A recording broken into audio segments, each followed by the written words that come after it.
പാലക്കാട്ടേക്കാണ്. പാലക്കാട് ജില്ലയിൽ നിന്ന് ഓരോ ദിവസവും വ്യത്യസ്ത രീതിയിലുള്ള മോഷണ കഥകൾ പുറത്തുവരികയാണ്.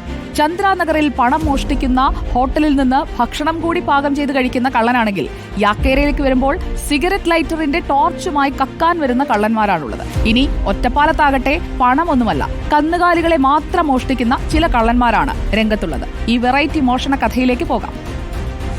മേഖലയാണ് പാലക്കാട് ഒറ്റപ്പാലത്തെ ലക്കിടി.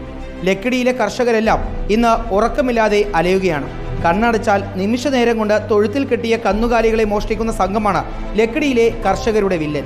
ലക്കിടി പോളിഗാർഡിന് സമീപം താമസിക്കുന്ന 70-കാരൻ ജയദേവന് 7 മാസം ഗർഭിണിയായ ഒരു പശു ഉണ്ടായിരുന്നു. കഴിഞ്ഞ ദിവസം പുലർച്ചെ 1 മണിക്ക് ജയദേവൻ ഉറക്കത്തിൽ നിന്ന് എഴുന്നേറ്റ് നോക്കിയപ്പോൾ പശു തൊഴുത്തിലുണ്ട്. എന്നാൽ രാവിലെ തൊഴുത്തിലെത്തിയപ്പോൾ പശു പോയിട്ട് കയറ് പോലുമില്ല.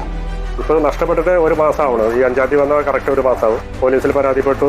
അവർ വന്നു, ഇതൊക്കെ നടത്തി FIR ഒക്കെ ഇട്ടു. പക്ഷേ കള്ളനെ പിടിക്കാൻ കഴിഞ്ഞിട്ടില്ല.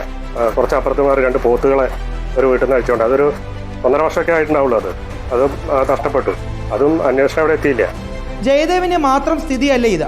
ലക്കിടിയിലെ ഒട്ടുമിക്ക ക്ഷീരകർഷകരുടെയും തൊഴുത്തുകളിൽ നിന്ന് നാൽക്കാലികൾ മോഷണം പോവുകയാണ്.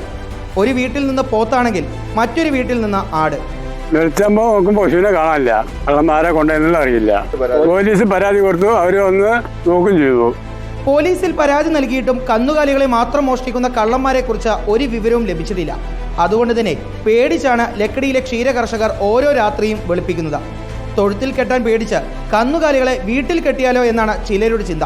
മനസ്സില്ലാ മനസ്സോടെയാണെങ്കിലും കള്ളന് കൊടുക്കാതെ കന്നുകാലികളെ സ്വന്തമായി വിറ്റ് പണമാക്കിക്കൂടെ എന്ന ചർച്ചയിലാണ് മറ്റു ചിലർ. എന്തായാലും കന്നുകാലി കള്ളൻ ഉടൻ പിടിയിലായില്ലെങ്കിൽ ഫീൽഡ് വിടേണ്ട അവസ്ഥയിലാണ് ലക്കിടിയിലെ കർഷകർ. റിപ്പോർട്ടർ, പാലക്കാട്.